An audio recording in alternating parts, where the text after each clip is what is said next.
Aprueban juicio político contra la presidenta Dilma Rousseff. Dejará el cargo por 180 días. Michel Temer queda al frente de Brasil.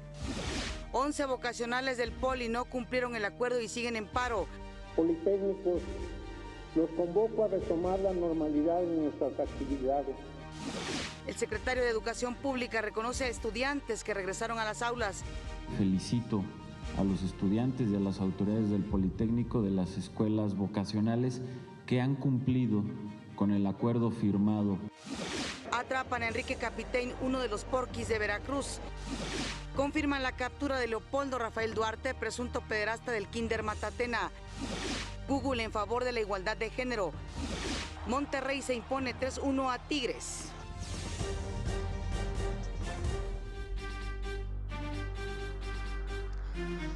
Hola, ¿qué tal? Muy buenos días. Qué gusto que nos acompañen en una edición más de México al Día, especialmente hoy que por fin ya es jueves. En este momento la temperatura en la capital del país, 12 grados centígrados. Saludo con mucho gusto, como siempre, a Omar Cepeda. ¿Cómo estás, Omar?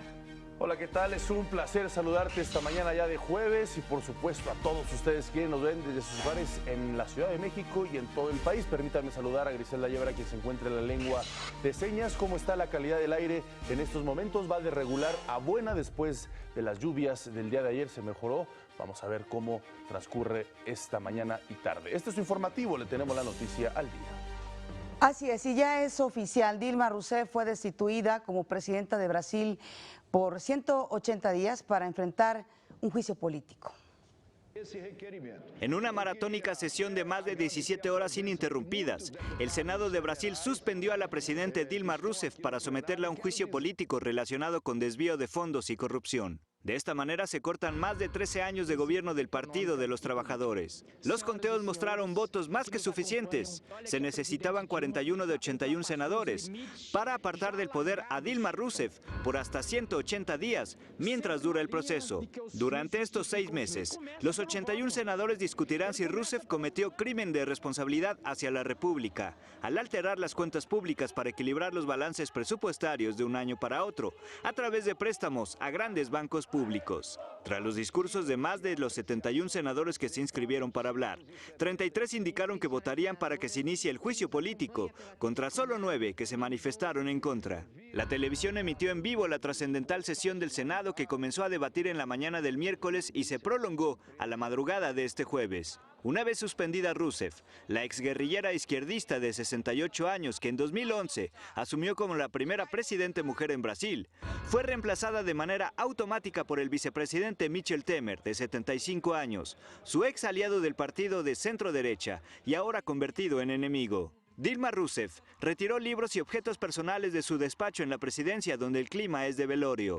Durante el juicio político, la mandataria permanecerá en la residencia oficial, el Palacio de Alborada, recibiendo la mitad de su salario. Si Dilma Rousseff es finalmente declarada culpable, Michel Temer quedará al frente del país hasta 2018 para culminar su mandato. El vicepresidente cuenta con el apoyo de los mercados, pero su popularidad es ínfima. Solo un 2% de los brasileños votaría por él en elecciones presidenciales. Rousseff, elegida en 2010 para un primer mandato que revalidó en las urnas en 2014, figura entre los 5 gobernantes que terminaron su gestión desde 1926 sin interrupciones previstas o no en la Constitución. Los otros 20 presidentes elegidos en las urnas en casi un siglo fueron depuestos por golpes de Estado, como João Goulart en 1964, Jânio Quadros, que renunció en 1961, igual que Fernando Collor de Mello en 1992, además de Getúlio Vargas, que se suicidó en 1954. La crisis política alcanza su auge a menos de 3 meses de los Juegos Olímpicos en Río de Janeiro y en medio de una epidemia de Zika, un virus transmitido por mosquitos que provoca microcefalia en bebés, y cientos de miles de casos de dengue, chikungunya y el virus H1N1. Para México al Día, Gustavo Gamboa. Un verdadero problema el que se vive en Brasil, y por eso nos enlazamos vía Skype con el internacionalista Adolfo Laborde para que nos brinde un análisis pues de esto que está sucediendo en las últimas semanas allá en Brasil, que se llegó finalmente a una conclusión de dejar fuera de la presidencia a Dilma Rousseff. Las instituciones en juego. Adolfo, ¿cómo estás? Muy buenos días. Muy buenos días. En efecto, hay una situación muy compleja en Brasil, hay una gran polarización de todos los sectores, se habla de una traición política, se habla de un juicio justificado. Lo cierto es que hay una gran cantidad de incógnitas alrededor de todo este proceso de destitución que desafortunadamente está llegando a su parte final, destituyendo a la presidenta de Brasil en estos momentos, ¿no? Se le va a suspender unos 6 meses, un proceso de 6 meses, y en donde se dará la discusión para que se le enjuicie o no, y lógicamente también tendrá esto un costo político para el Partido de los Trabajadores. Hola, doctor, qué gusto me da saludarte. ¿Fue una decisión política? Es decir, ¿hay elementos suficientes para juzgar a Dilma Rousseff? Y la otra pregunta es, ¿con 2% de popularidad que tiene Temer, se podrá gobernar un país? Bueno, es una cuestión delicada. Se habla que desafortunadamente se utiliza esta coyuntura de escándalos políticos para eliminarla. Dudo que el vicepresidente tenga la capacidad para cohesionar a todas las fuerzas. Lo que puedo avisorar es una grave profundización de las contradicciones sociales, habrá enfrentamientos, va a ser muy difícil gobernar a Brasil, sobre todo en esta época tan compleja con lo que se viene, y me parece que también hay detrás de todo esto una especie de chivo expiatorio. Hoy en la mañana salió una nota en un diario internacional donde nos hablaba que más del 50% del Congreso y más del 60% de los senadores tienen alguna investigación por casos de corrupción. Entonces, esto me parece que es una estrategia de la élite política para poder limpiar el sistema político y empezar de cero. Sí, porque de hecho en estos 180 días que estará apartada Dilma Rousseff es cuando se empezará a estudiar si cometió algún acto ilícito, que justamente la acusación proviene en el desvío de recursos públicos pues hacia distintas especificaciones. Entonces, en estos 180 días es justamente cuando se va a estudiar esa parte. Te pregunto, estamos ante unos escenarios muy importantes que son los Juegos Olímpicos de Río. Están a punto de iniciar y la presidenta ya no va a estar otro presidente. ¿Cómo consideras que impactará esto pues en los distintos rubros, lo económico, lo social, lo económico? Bueno, mira, ya está trazada la ruta para los Juegos Olímpicos, la organización es paralela, sin embargo, esto puede de alguna manera influenciar a que la asistencia y la cobertura tenga un doble tinte, ¿no? Por supuesto, no solamente van a ir los corresponsales deportivos, sino que también irá una serie de reporteros, porque como sucedió en antesala del Mundial de Fútbol, va a haber una cantidad de muestras de apoyo hacia el Partido de los Trabajadores, y esto lógicamente se convertirá en un elemento delicado para que los Juegos Olímpicos se puedan concluir de una manera satisfactoria. Vamos a ver muchas situaciones en los próximos meses. Esperemos que los brasileños tengan la calidad política y la madurez para poder generar un diálogo y evitar que esto se salga de los cauces legales. Doctor, ¿tiene algún impacto lo que sucede en Brasil con América Latina en este momento? No, pues por supuesto que sí, esto no se puede explicar si no hablamos de una coyuntura del debilitamiento de las izquierdas en la región. Eso lógicamente tiene que ver con una infinidad de presiones sociales, se contamina el ambiente y pues lo que pasa en Venezuela, lo que está sucediendo en Argentina, lo que podría pasar en Ecuador, pues lógicamente responde a una lógica regional donde los gobiernos de centro izquierda están teniendo graves problemas.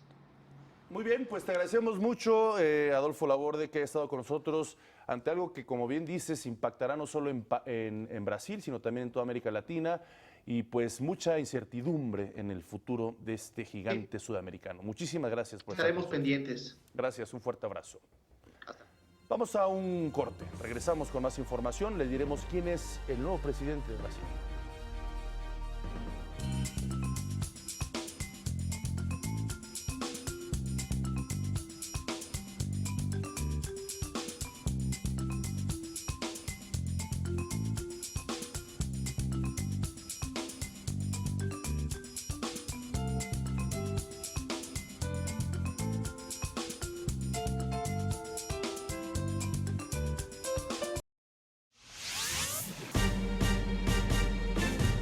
¿Quién queda al frente de Brasil? Michel Temer nació en Sao Paulo en 1940, inició su carrera en el gobierno local, ocupando el puesto de Procurador General y Secretario de Seguridad. Fue diputado federal por 6 periodos consecutivos y presidente de la Cámara de Diputados en 3 ocasiones. En 2001 fue electo presidente del Partido del Movimiento Democrático Brasileño. En 2009 se lanzó como candidato a vicepresidente junto a Dilma Rousseff, fórmula que repitió y ganó en las elecciones del 2014. El pasado mes de marzo decidió salir del gobierno de coalición que lideraba Dilma Rousseff y es considerado su enemigo político número 1. Además, sobre este hombre hay diversas acusaciones, por lo pronto periodísticas, de un enriquecimiento inusitado en su trayectoria política. Le han sacado ahí una serie de inmuebles en los Estados Unidos, gastos suntuosos también en diversas partes del mundo. Él es el hombre que en este momento está al frente del gobierno de Brasil. Por cierto, se encuentra en estos momentos formando su nuevo gabinete que pues presidirá estos 180 días mínimo. Vámonos a otra información, dejamos a un lado lo que es Brasil. En el Politécnico, aquí en México, sigue el conflicto y es que solo 8 planteles cumplieron con los acuerdos y regresaron a clases. Ayer lo hicieron las vocacionales 3, 8 y 14. Estos planteles se sumaron a los 5 entregados el pasado martes. Sin embargo, 11 escuelas continúan en paro. Esto a pesar de haber acordado en las mesas resolutivas que sería el miércoles cuando se normalizarían las actividades. El secretario de Educación Pública, Aurelio Nuño, celebró el regreso a clases de algunas de las escuelas del Poli. Esto dijo. Felicito a los estudiantes y a las autoridades del Politécnico de las escuelas vocacionales que han cumplido con el acuerdo firmado el lunes en la madrugada con su director. Hay ya un número importante de vocacionales que hasta este momento ya han levantado el paro. Hizo un llamado a los estudiantes de las 11 escuelas que no regresaron a clases a que cumplan los acuerdos, ya que tienen el riesgo de perder del semestre y el tiempo se acaba y es algo que no vuelve. Quienes iniciaron el paro a partir del 14 de abril se estaría prácticamente ya en condiciones de no poder recuperar el semestre, lo cual sería gravísimo para estos estudiantes, particularmente para los que están en el último año de la vocacional, ya que de perderse el semestre estos alumnos no podrían ingresar a la universidad. ¿Qué dijo Enrique Fernández Fashnac, director general del Instituto Politécnico Nacional, quien además hizo un llamado a la comunidad estudiantil para que respeten los acuerdos y regresen a clases? En este sentido, alertó que de no hacerlo se corre el riesgo eminente de perder el semestre. Politécnicos, los convoco a retomar la normalidad en nuestras actividades. Regresar a clases es la posición justa y correcta, pues a todos los que queremos la normalización de nuestras actividades nos asiste la razón legal, institucional y moral. Fernández Fashnac hizo un reconocimiento a las escuelas que sí cumplieron su palabra de levantar el paro y dijo que la unidad de la comunidad politécnica está más allá de las diferencias y desencuentros. Nuestra fortaleza radica en reconocer nuestra diversidad y seguir avanzando en la consecución de nuestros fines. Es tiempo de unidad, tiempo de escribir la historia del Politécnico del nuevo siglo, poniendo por delante la técnica al servicio de la paz. En las escuelas en las que sí hubo clases, los jóvenes destacaron la urgencia de retomar el programa para no retrasar más el calendario escolar. Que el compromiso no se adquiere nada más ahorita. Desde que tú entras al instituto, ese es el compromiso, que tú vengas aquí contando lo mejor de ti como estudiante. Entonces, pues, el compromiso no empieza después de un paro. Es que nosotros de sexto ya estábamos preocupados porque el semestre, de hecho, pues no nos dura a nosotros. Los papeles se retrasan y todo. Perder clases en general para los estudiantes es muy malo, pero pues de alguna forma tendríamos que hacernos escuchar y que se respete nuestra posición. En otros asuntos, la Policía de Investigación de la Ciudad de México capturó a Leopoldo Rafael Duarte. ¿Quién es este personaje? Se trata del administrador del Kinder Montessori Matatena, quien es acusado de abuso sexual agravado en contra de por lo menos 3 menores que estudiaban en este centro educativo. Ahora un juez tendrá 72 horas para determinar su situación jurídica. Trasladado al reclusorio Oriente con el juez que conoció y que obsequió la orden de aprehensión, pues para que sea sujeto al debido proceso. Las penas que él podría alcanzar por los delitos en este momento que lo estamos llevando a proceso, tendrá una pena mínima de 13 años y máxima de 37 por todos los delitos. El procurador de justicia capitalino, Rodolfo Ríos, agregó que la investigación sigue abierta para determinar si existen más víctimas y presuntos responsables de abuso sexual en este colegio. Duarte ya rindió su declaración preparatoria donde se declaró inocente, mientras que su defensa solicitó duplicar el plazo a 144 horas para definir su situación jurídica. El presidente de la Comisión Nacional de los Derechos Humanos, Luis Raúl González Pérez, dijo que ya se trabaja con las autoridades de la SEP para crear políticas públicas a fin de que no se repitan este tipo de casos tan lamentables. De la Secretaría de Educación Pública y la Comisión Nacional trazaremos un programa para la atención no solamente de este caso, sino en el futuro, sobre prevenir este tipo de las conductas lacerantes como las que se atribuyen al presunto responsable. Y esto fue lo que dijo la titular de la Comisión de Derechos Humanos del Distrito Federal, Perla Gómez. Tenemos queja también iniciada para determinar que se lleve el debido proceso, que se garantice también todas las garantías del interés superior de las niñas y niños, y en el caso ahora de la detención estamos mandando medidas para evitar un riesgo de la persona que fue detenida, que haya las condiciones de seguridad que correspondan. Vamos a hacer una breve pausa, regresamos con más información. Esto es México al Día.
Uno de los 3 jóvenes conocidos como los Porquis de Veracruz, implicados en la presunta agresión sexual en contra de una menor de edad en el puerto veracruzano, fue detenido por las autoridades. Se trata de Enrique Capitán Marín, buscado por el delito de pederastia en contra de Dafne Fernández, quien denunció haber sido agredida sexualmente en 2015 cuando aún era menor de edad. Capitaine fue arrestado en la ciudad de Torreón, Coahuila, y va a ser trasladado en las próximas horas a la ciudad de Veracruz para ser puesto a disposición de la Procuraduría Estatal. Al momento de la detención, este joven se encontraba junto con otras personas que no fueron identificadas ni aprehendidas. Además, en Durango fue detenido uno de los hombres más buscados por la justicia mexicana. El pasado sábado 7 de mayo cayó el objetivo 100 de los 122 prioritarios del gobierno federal. Se trata de Inés Enrique Torres Acosta, de 31 años, originario de Los Llanos, municipio de Cozalá, Sinaloa, y operador de Ismael El Mayo Zambada, quien fuera líder del cártel de Sinaloa. Presunto responsable de coordinar la producción, acopio, transportación y comercialización de marihuana, metanfetaminas, cocaína y heroína hacia los Estados Unidos de América, en donde también enfrenta cargos por el tráfico de importantes cargamentos de estos estupefacientes. Tras un intenso trabajo de inteligencia, elementos federales ubicaron el paradero del hoy detenido en las inmediaciones de la ciudad de Durango, donde se montó un operativo que permitió su captura sin realizar un solo disparo. Enrique Torres Acosta, quien es hijo de Manuel Torres Félix, considerado la mano derecha de El Mayo Zambada, tenía una orden de localización y presentación expedida por la unidad especializada en delitos contra la salud del Aceido. Las investigaciones han permitido conocer que Inés Torres Acosta había asumido la jefatura del grupo criminal.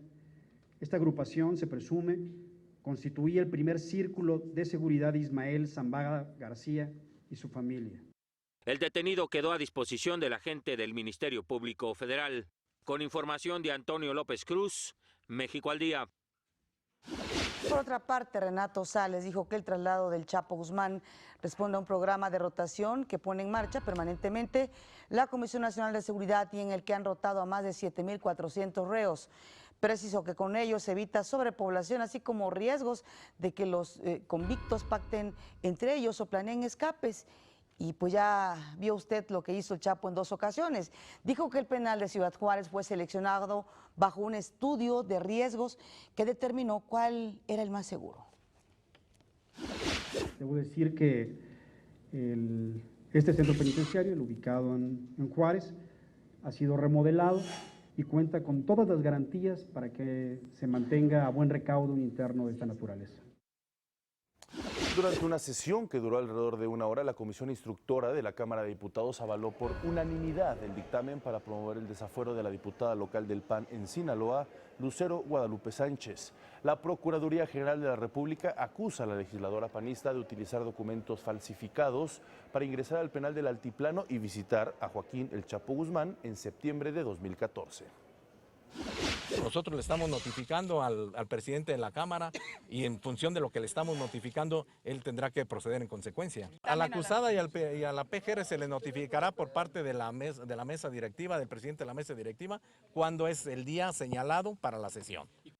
Por su parte, el presidente de la comisión instructora, Ricardo Ramírez, informó que la Junta de Coordinación Política tendrá que solicitar a la comisión permanente que convoque a la Cámara de Diputados a un periodo extraordinario para que sea en el Pleno donde se vote el desafuero de la diputada panista. Las determinaciones que asuma la Cámara de Diputados en este asunto son totalmente inapelables y tampoco es procedente el juicio de amparo. Luego de que el expresidente Vicente Fox, en otra de sus ocurrencias, propuso dialogar con los grupos criminales para disminuir los niveles de violencia, así le respondió el Comisionado Nacional de Seguridad. Lo que hace realizar un pacto, ningún pacto de ninguna índole con cárteles de la droga. Y así le respondió también el presidente de la Comisión Nacional de Derechos Humanos, Luis Raúl González Pérez. Es por el cumplimiento de la ley y siempre ha sido lo que he mencionado, que todos debemos estar dentro del Estado de Derecho y dentro del Estado de Derecho no está el pactar con quien delinque y envenena a nuestros jóvenes. Autoridades de los Estados Unidos congelaron las cuentas y bienes de Diana Espinosa Aguilar. ¿Quién es ella? Bueno, pues la pareja sentimental o la expareja sentimental del narcotraficante Rafael Caro Quintero. De acuerdo con el Departamento del Tesoro de la Unión Americana, esta mujer realizó operaciones a nombre del delincuente prófugo de la justicia estadounidense y buscado por el asesinato del agente de la DEA, Enrique Camarena. Con esta acción se busca mermar los recursos financieros de este capo. El presidente Enrique Peña Nieto y el vicepresidente de los Estados Unidos, Joe Biden, reafirmaron su compromiso para reducir el tráfico y consumo de drogas. En una conversación telefónica hablaron sobre el proyecto de integración energética que busca afianzar antes de junio, fecha en que se va a celebrar el encuentro de líderes de América del Norte en Ottawa, en Canadá.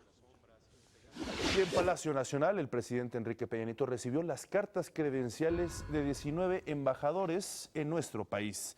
Se tratan de los representantes diplomáticos de las siguientes naciones: Malasia, Israel, Qatar, Palestina, Kazajstán, Finlandia, Brasil, Georgia, Eslovenia, El Salvador, Ecuador, Venezuela, Portugal, Australia, Perú, Honduras, Colombia, Filipinas e India. Por cierto, en Filipinas acaban de elegir nuevo presidente. Todos sostuvieron por separado y de manera privada un encuentro con el presidente Enrique Peña Nieto. Y luego de presentar sus cartas credenciales al presidente Enrique Peña Nieto, el embajador de Malasia en México, Mohammad Azhar bin Malsan, descartó que el caso de los 3 mexicanos acusados de tráfico de droga en su país afecte la relación bilateral. El diplomático aseguró que los connacionales han recibido un juicio y aunque en Malasia no se tolere el tráfico de drogas, se les estará buscando. Vamos al resumen, regresamos con más información.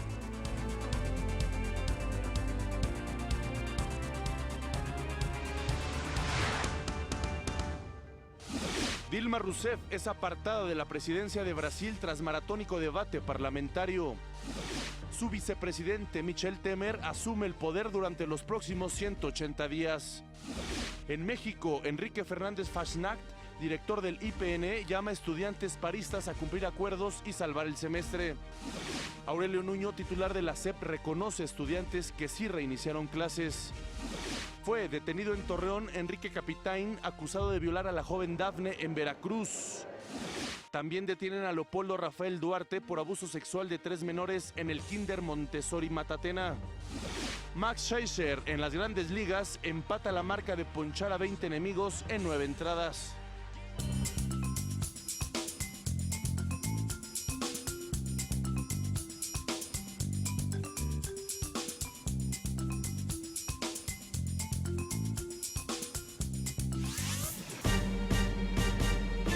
El secretario de Educación Pública puso en marcha la segunda reunión del Grupo de Coordinación Regional Zona Occidente en Querétaro. Ahí se reunió con los gobernadores de los estados de Querétaro, precisamente Michoacán, Guanajuato, Aguascalientes y Jalisco. Dijo que la reforma educativa se implementa de acuerdo con la diversidad de las regiones del país y que se continúa trabajando para desterrar las viejas prácticas como la venta y herencia de las plazas educativas. Dijo que por ningún motivo se debe dejar a los niños sin clases. En Querétaro también se izó la segunda bandera blanca de escuelas al 100 en el país en el preescolar Motolinía. Esto quiere decir que se remodeló el plantel gracias al programa de infraestructura.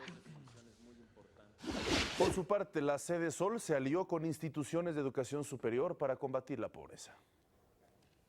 La Secretaría de Desarrollo Social, la Universidad Autónoma Metropolitana y la Universidad Anáhuac firmaron un convenio de colaboración para crear un frente común contra la pobreza. El objetivo es que las investigaciones y las acciones de innovación que realizan estas dos instituciones en infraestructura, educación, alimentación y otras se traduzcan en programas que aplique la Sede Sol.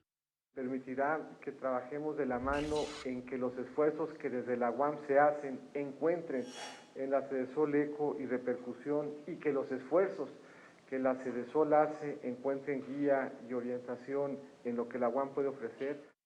Contribuir en la promoción del ejercicio pleno de los derechos sociales y proponer soluciones a las carencias que afectan a la población en condición de pobreza, marginación y vulnerabilidad. El titular de la Sedesol afirmó que el reto más importante y más complejo que enfrenta México es superar la pobreza y construir un país incluyente, lo que obliga a generar espacios de alianza. Esta posibilidad de suma de esfuerzos nos permitirá, por lo tanto, vincularnos con el trabajo que ya por muchos años ha hecho la UAM, justamente en identificar problemas y en proponer soluciones para los que enfrentamos. La Anáhuac como sistema el próximo semestre habrá de tener 16.500 alumnos. Esa es toda una legión que si se moviliza tendrá impacto en la condición humana y social de su entorno. Mirko Breña sostuvo que con innovación, tecnologías, políticas públicas eficientes y retos de infraestructura se podrán construir proyectos para combatir la pobreza alimentaria, que haya bienes y servicios permanentes, educación, así como atención a adultos mayores. Para México al Día, Gustavo Castillo. Gracias, Gustavo. Y egresados del Politécnico diseñaron un aparato que mejorará la producción en granjas acuícolas.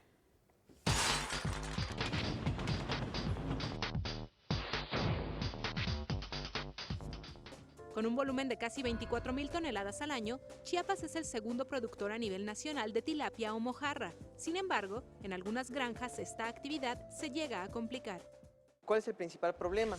Que no hay una alimentación constante. Para que el pescado crezca de manera uniforme, más magro, más grande, tiene que estarse alimentando durante todo el día, ininterrumpidamente. Para facilitar la alimentación, que actualmente se realiza de forma manual, egresados del Instituto Politécnico Nacional diseñaron un dispensador automatizado para abastecer a estanques con hasta 3.500 peces. Para los peces que puedan tener una alimentación uniforme. De esta forma está distribuyéndose los 25 kilogramos, que es la capacidad total y máxima de este alimentador, que se va a distribuir aproximadamente en 10 horas. Entonces, en estas 10 horas, dispensa todo el alimento. El pez puede comer todo el día, entonces no va a tener un hambre voraz. O sea, no va a haber ese problema de que el pez grande come más, el pez chico come menos. Fabricado en PVC, este contenedor cuenta con una tapa de cierre hermético para proteger el alimento de las tilapias de la humedad y el polvo. Necesitamos conservar de buena calidad nuestro alimento para que eso no vaya a repercutir a una enfermedad de los peces y pueda transmitirse a los consumidores. El prototipo, que cuenta con una transmisión hidromecánica, se activa a partir de una caída de agua con la cual se oxigena todo el estanque y cuenta con un regulador para ajustar de acuerdo a la cantidad y tamaño del alimento. En caso de que el pez no desee comer, como sucede en algunos casos, no se desperdicia el alimento. ¿Por qué? Porque simplemente la toma secundaria se cancela, se evita el flujo, entonces ya no dispensa el alimento, ya no se desperdicia. Tras haberlo probado en una granja chiapaneca, los jóvenes redujeron el ciclo de crecimiento de la tilapia de 6 a 4 meses, con lo que se puede incrementar la producción anual.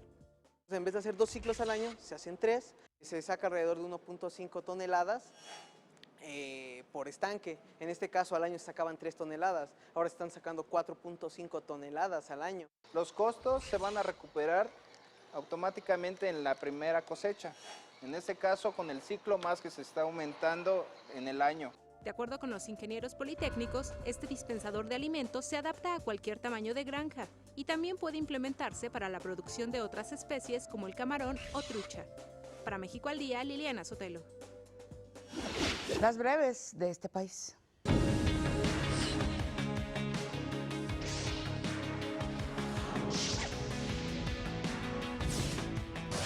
El rector de la Universidad Autónoma de Morelos, Alejandro Vera, anunció que un juez de distrito ordenó que se realice la exhumación de los cuerpos que se encuentran en la fosa clandestina del poblado de Tetelcingo, municipio de Cuautla.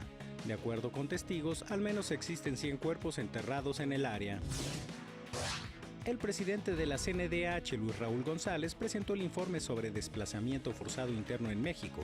Reconoció que miles de mexicanos dejaron su hogar para instalarse en otras regiones del país, derivado de la violencia, conflictos armados y violaciones a los derechos humanos. Un juez dictó auto de formal prisión a Diego Vargas Méndez, chofer del servicio privado Uber, por su presunta responsabilidad en el delito de violación agravada. La víctima había salido de un bar de la calle Tamaulipas en la colonia Condesa cuando se subió al auto y se quedó dormida varios minutos.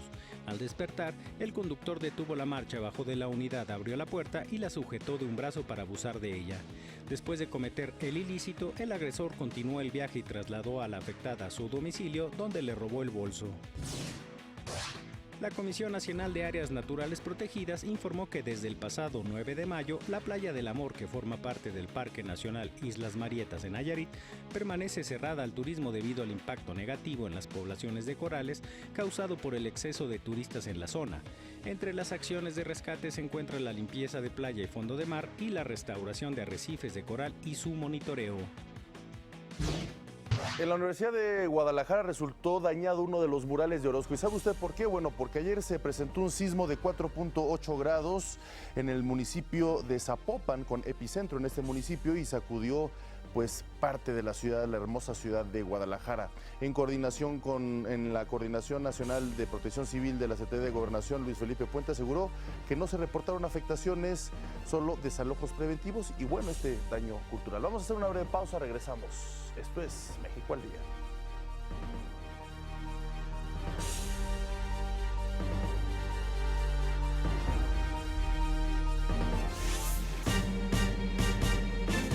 Desde el jueves y hasta el domingo van a continuar los vientos fuertes en el norte y noreste del país debido a un nuevo sistema frontal, así como potencial de lluvias fuertes en occidente, centro y sureste del territorio nacional, generadas por 2 canales de baja presión y también la entrada de humedad. Por fortuna, los estados donde las lluvias serán más intensas son Coahuila, Jalisco, Michoacán, Guerrero, Estado de México, la Ciudad de México, Puebla, Veracruz, Oaxaca y Chiapas. Y aunque la tarde de este miércoles persistió la mala calidad del aire en el Valle de México al presentar 113 puntos INECA de ozono en Álvaro Obregón, Magdalena Contreras y Tlalpan, hubo una mejoría luego de la lluvia que se presentó por la tarde, registrando 96 puntos IMECA en la Ciudad de México y 102 puntos en la zona conurbada. Salomón Chertorivsky, secretario de Desarrollo Económico de la Ciudad de México, se reunió con diputados locales. Ahí aseguró que hay condiciones para construir el nuevo aeropuerto internacional de la Ciudad de México, ya que donde está actualmente ha generado empobrecimiento y encarecimiento del suelo, por lo que recomendó mayor cooperación entre el gobierno federal y el de la ciudad, proyectos con mayor equidad y cohesión social, así como mayor dinamismo económico. Tiene que ser con un consenso social, con un diálogo social y con la participación de la gente. Por supuesto, esto nos lleva a fórmulas nuevas, no se puede pues nada más salir a votar cualquier cosa sin procesos de información, sin procesos de diálogo, de escucha, y por eso al día de hoy hemos tratado de generar todas las plataformas que permitan tener ello. Los secretarios de Gobernación Miguel Ángel Osorio Chong y de Desarrollo Agrario, Territorial y Urbano Rosario Robles efectuaron una caminata nocturna para dialogar con habitantes del municipio de Tonalá, Jalisco. Los funcionarios, acompañados por el gobernador de la entidad, Jorge Aristóteles Sandoval Díaz, y el subsecretario de Prevención y Participación Ciudadana de la Secretaría de Gobernación, Alberto Beñé, escucharon a los padres de familia, quienes demandaron mayor seguridad y alumbrado público en las calles. La entrada en vigor del nuevo sistema de justicia penal avanza en tiempo y forma, según reiteró la secretaria técnica del Consejo de Coordinación para la implementación del sistema de justicia penal, María de los Ángeles Fromo. Ya una población cubierta por el nuevo sistema de justicia penal del 81.51%. Están programadas todas las entradas de aquí al 18 de junio de manera periódica.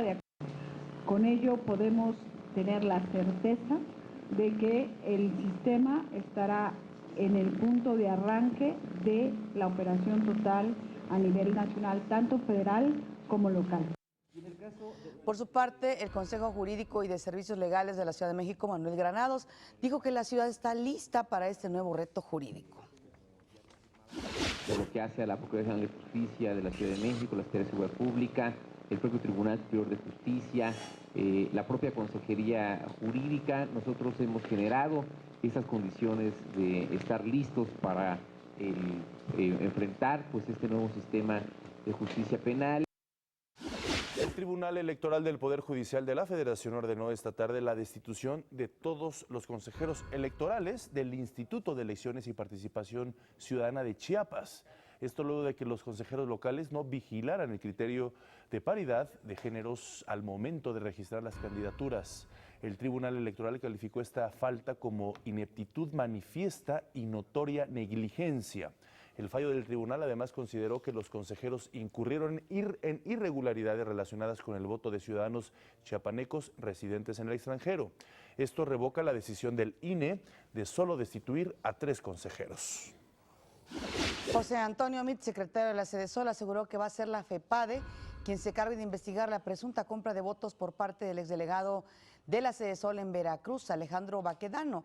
Destacó que el blindaje electoral que se ha implementado para evitar se haga mal uso de los programas de la Sedesol ha sido exitoso.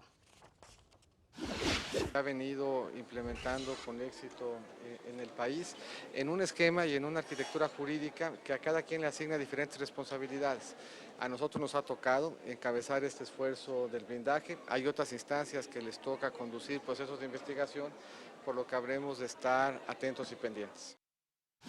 En más temas electorales, la candidata del PRI a la gubernatura de Aguascalientes, Lorena Martínez, dijo que su partido presentará una denuncia ante la FEPADE en contra del gobernador de Querétaro, el panista Francisco Domínguez. Esto luego de que se diera a conocer 3 grabaciones donde el mandatario supuestamente ofrece apoyo económico a Martín Orozco, candidato del PAN al gobierno de Aguascalientes, quien también será denunciado. Este miércoles en las instalaciones de Talleres Gráficos de México se puso en marcha la impresión de las boletas electorales para la elección de las 60 diputadas y diputados para integrar la Asamblea Constituyente de la Ciudad de México.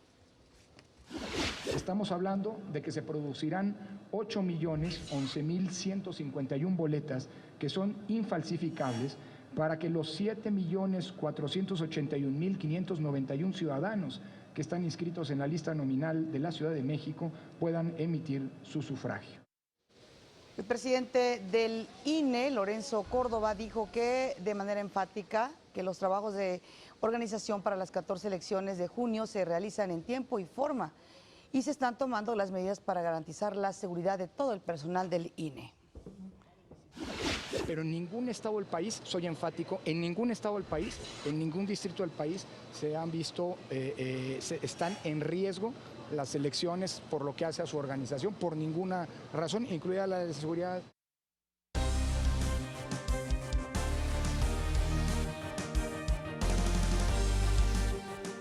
En Irak se registró el peor ataque terrorista en años, aunque bueno, sistemáticamente este país es golpeado por todo el terrorismo. Un triple atentado en la capital Bagdad dejó un centenar de muertos y varios heridos. Las explosiones se registraron en barrios chiíes, donde 2 coches bombas y un kamikaze se hicieron estallar. El Estado Islámico, integrados por militares suníes, se adjudicó esta tragedia. En Bruselas, los ministros de Relaciones Exteriores se reúnen para discutir la crisis de los migrantes. Los cancilleres de los 28 países de la Unión Europea trabajan sobre marcha para encontrar un acuerdo con Turquía que dé solución a miles de refugiados. Entre hoy y mañana deben ratificar la propuesta. El ministro español José Manuel García Margalló criticó este posible acuerdo. Vamos a hacer una breve pausa, regresamos con más información internacional.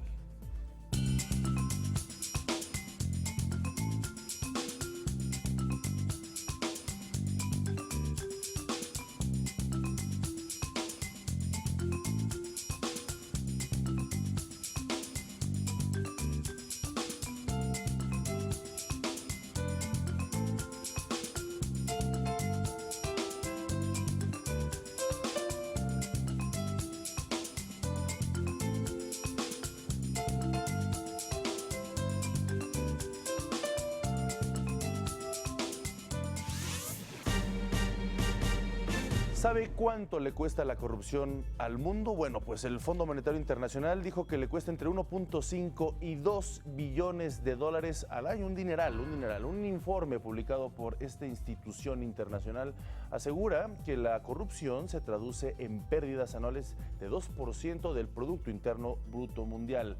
Con el documento, el Fondo Monetario Internacional prepara el terreno para la Cumbre Mundial de Anticorrupción que se realiza a partir de hoy en Londres, Inglaterra. Y también, escuche usted esto, Donald Trump ha avanzado en los sondeos y está a punto de alcanzar a la demócrata Hillary Clinton. Esto lo reveló una encuesta que hizo Reuters Ipsos, de las empresas encuestadoras más importantes. En números, 41% del electorado apoya a Clinton y un 40% se iría con Trump. Esto no son encuestas hechas por Donald Trump ni por sus empresas. Es una encuesta hecha por Reuters e Ipsos. La clave está en el 19% que aún no está decidiendo. Este resultado tiene asombrados a los politólogos estadounidenses y a los de muchas partes del mundo, ya que hace tan solo una semana la ex senadora tenía una ventaja sobre Trump de hasta 13 puntos en la mayoría de los sondeos. En Caracas, allá en Venezuela, miles de opositores al gobierno salieron a las calles para exigir que se acelere el proceso revocatorio contra el presidente Nicolás Maduro. En su camino hacia el Centro Nacional Electoral, los manifestantes tuvieron violentos altercados con las fuerzas del orden. Esto a pocos días de que la Comisión Electoral pidiera auditar las firmas recaudadas para solicitar un referéndum que dé salida anticipada al presidente Maduro.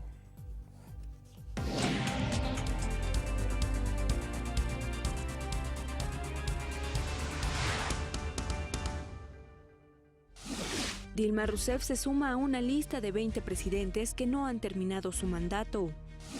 Será sometida a un juicio político que durará hasta 6 meses por presunto desvío de recursos. Autoridades federales detienen a Quique Torres, uno de los 122 objetivos prioritarios del gobierno federal. Avanza el desafuero de Lucero Sánchez, la diputada de Sinaloa relacionada con el Chapo Guzmán. El presidente Enrique Peña Nieto recibe cartas credenciales de 19 embajadores, refrenda el interés de fortalecer el trabajo con sus naciones. En Venezuela, miles de opositores al gobierno salen a las calles para exigir que se acelere el proceso revocatorio contra el presidente Nicolás Maduro. Y en los deportes, León deja con vida a Monarcas en la ida de cuartos del Clausura 2016.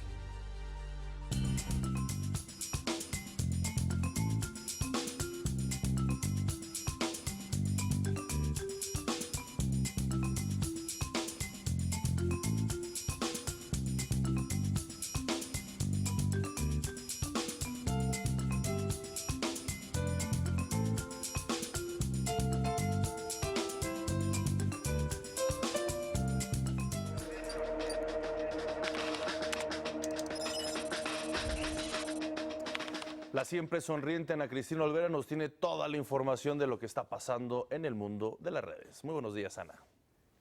Muy buenos días, Omar, Pati. Qué gusto, como siempre, saludarlos esta mañana y, por supuesto, sobre todo a usted, a quien de nuevo le traigo noticias de la empresa Apple. Vaya que ha dado de hablar en estos últimos días, y es que de acuerdo, una vez más, con un listado publicado por la revista Forbes, esta marca, Apple, es la de mayor valor en todo el mundo, después de tener un 6% de aumento en su valuación, y esto es por sexto año consecutivo. Estos resultados pues confirman la fortaleza financiera de Apple, en especial frente a su rival Google, que quedó en segundo lugar, y como ya se los había informado hace unas semanas, los ingresos de la empresa que encabeza Tim Cook cayeron el último trimestre. Sin embargo, esperan que el lanzamiento de un nuevo iPhone, el iPhone 7, traiga, como es costumbre, a todos los fans de la marca y a rescatarla, ya que se sabe que pues el fanatismo por el iPhone ha ayudado a la compañía a generar 53 mil millones de dólares netos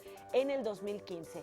En tercer lugar de la lista publicada por Forbes se lo llevó también una empresa de tecnología, Microsoft, lo cual nos indica claramente cuál es la tendencia de nuestro mundo. Las empresas de tecnología se posicionan cada vez más y bueno, Apple cambiando el mundo y sigue siendo la empresa mejor valorada, 6 años consecutivos. Vamos a otras noticias porque esta ciudad, la Ciudad de México, va a ser una de las 18 ciudades que este año albergará el Social Media Week 2016. El evento se llevará a cabo del 6 al 10 de junio, donde expertos de empresas como Uber, Twitter, LinkedIn e Instagram, por mencionar solo algunas, se reunirán para compartir con los asistentes su experiencia dentro de las nuevas plataformas tecnológicas y las prácticas que han realizado para lograr tanto éxito. El tema de este año es la mano invisible, las fuerzas ocultas de la tecnología y cómo lograr un buen uso de ellas. Los interesados en acudir al evento pues pueden adquirir una entrada con 10% de descuento en la página socialmediaweek.org/Mexico City antes del 20 de mayo. Y bueno, el tema es muy interesante porque pues estamos mucho más inmersos en las redes sociales y nos manipulan mucho más de lo que realmente nos damos cuenta. Es como una mano invisible que está dirigiendo la conducta en todas las esferas sociales. Así que sería muy interesante pues ver cómo los ejecutivos de estas marcas nos explican cómo es que esto pasa.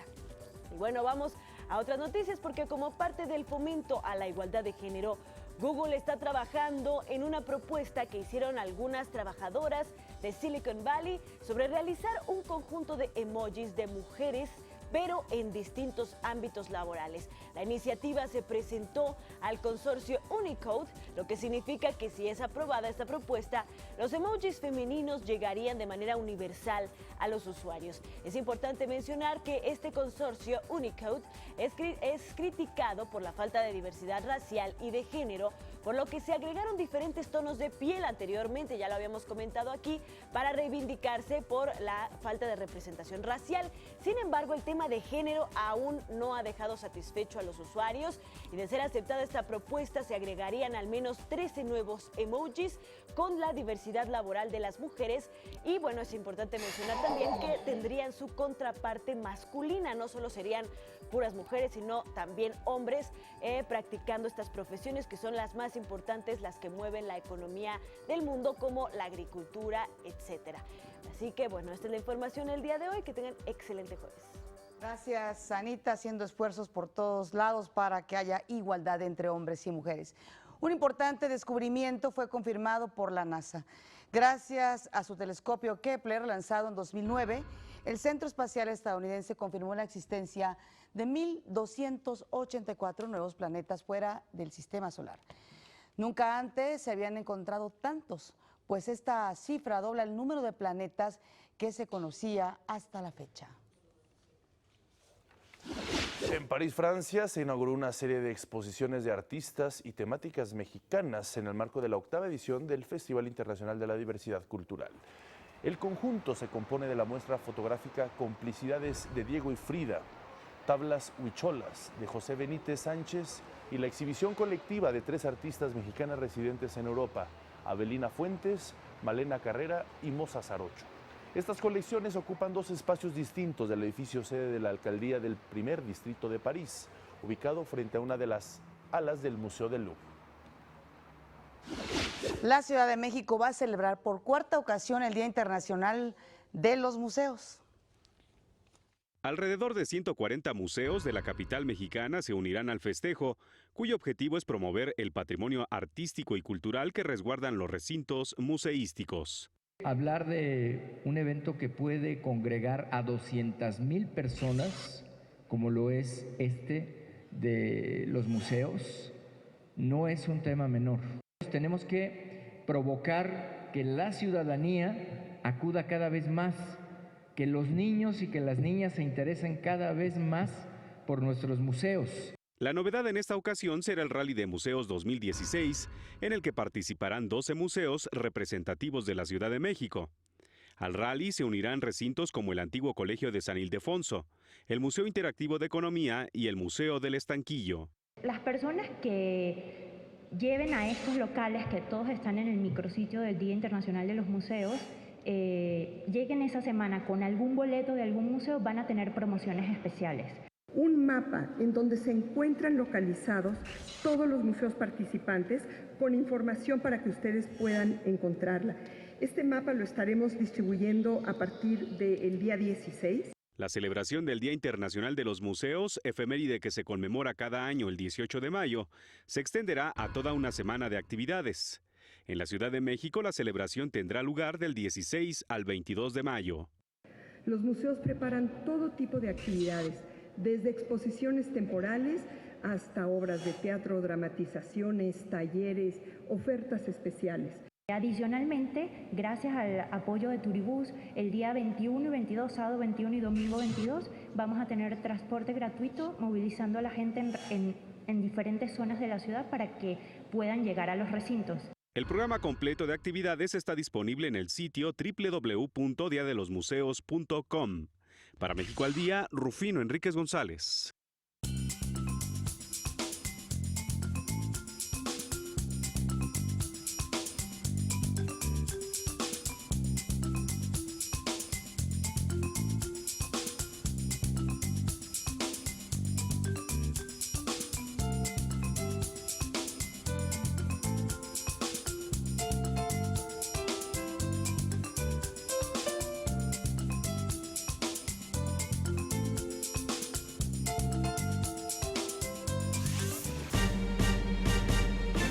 Gracias por continuar con nosotros. México es tu museo.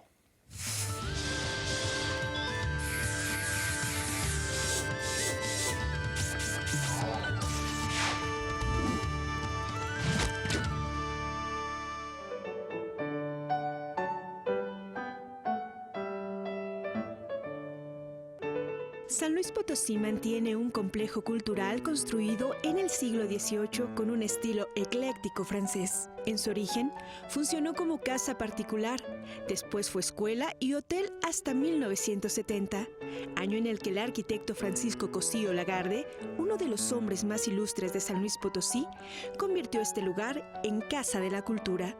El arquitecto Cosío reunió a lo largo de los muchos años que fungió como director de la institución, obras de arte de todas las épocas históricas de México. El 30 de julio de 2005, la Casa de la Cultura adquirió el rango de Museo Francisco Cosío, por decreto emitido por el Congreso del Estado. El museo mantiene un acervo compuesto por colecciones arqueológicas, artes visuales populares y objetos que datan del siglo XVI hasta el XXI, realizados por grandes artistas nacionales y extranjeros.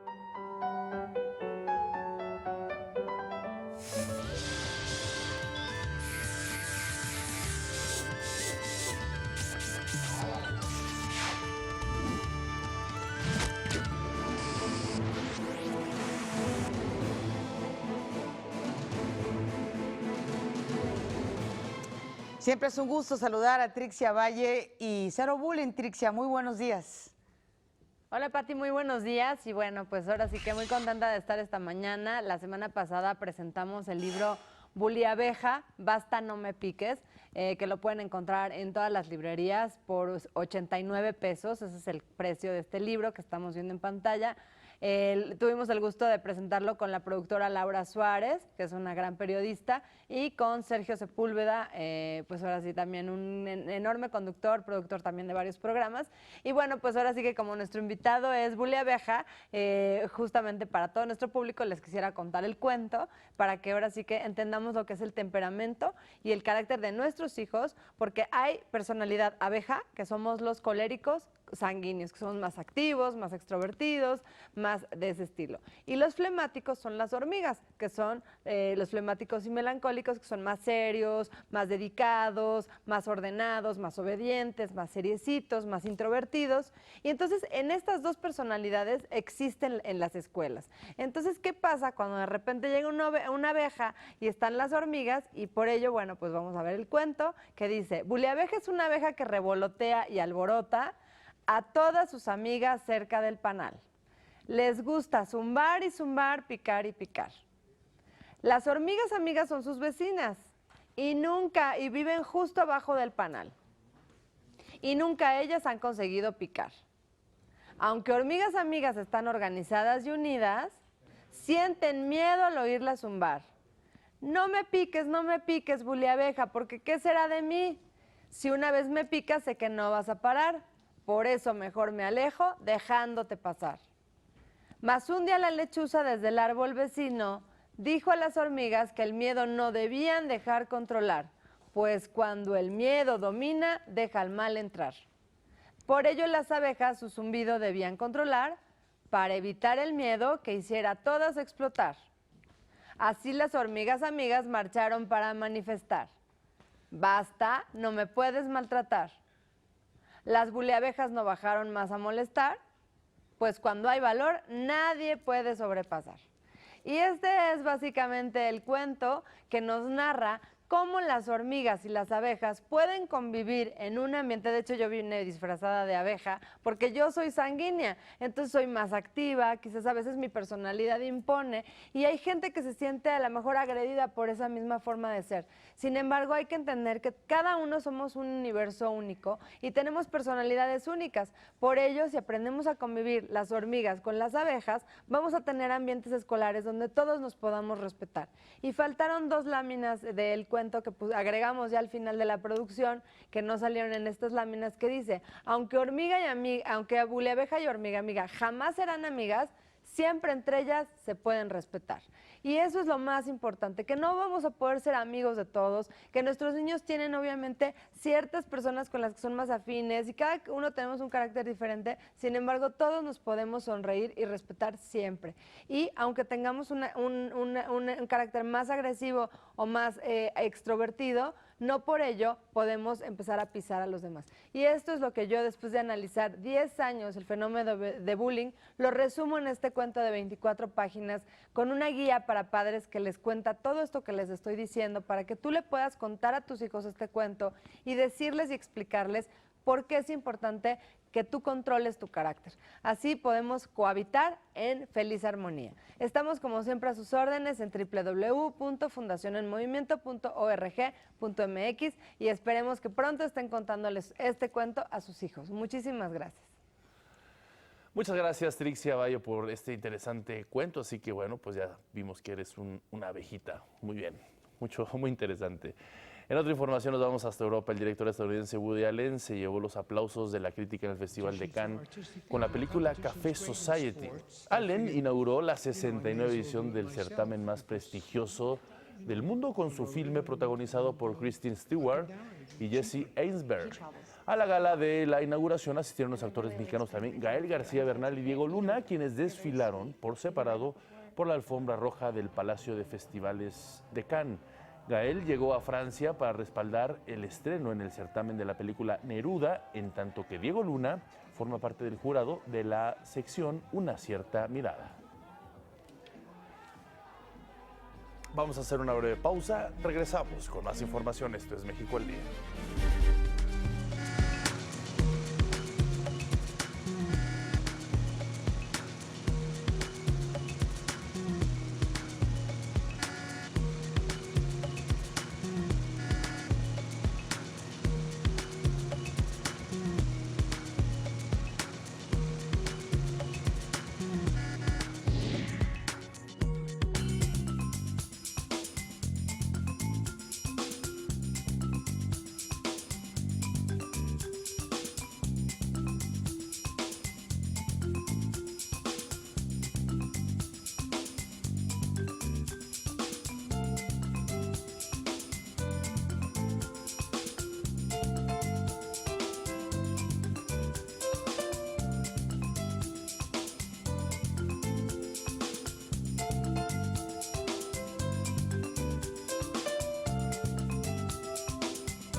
Este jueves a las 12 horas el presidente Enrique Peña Nieto celebrará el Día Internacional de la Enfermería. Vamos a nuestro resumen.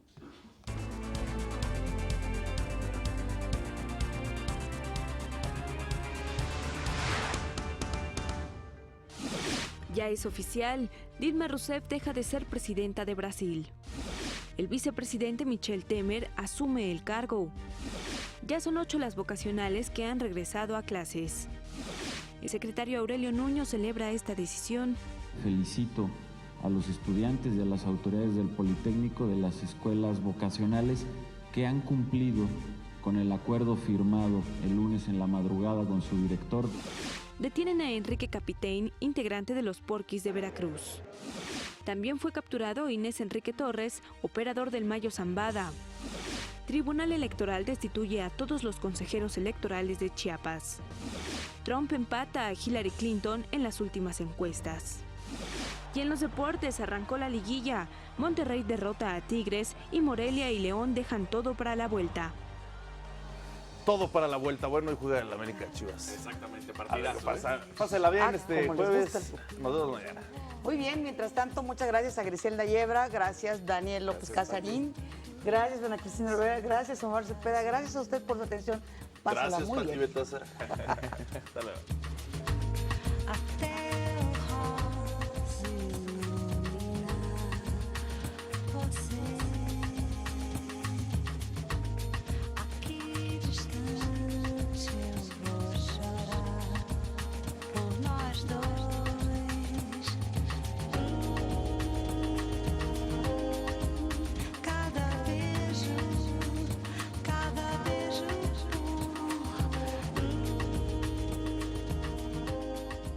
Esto es México al Día.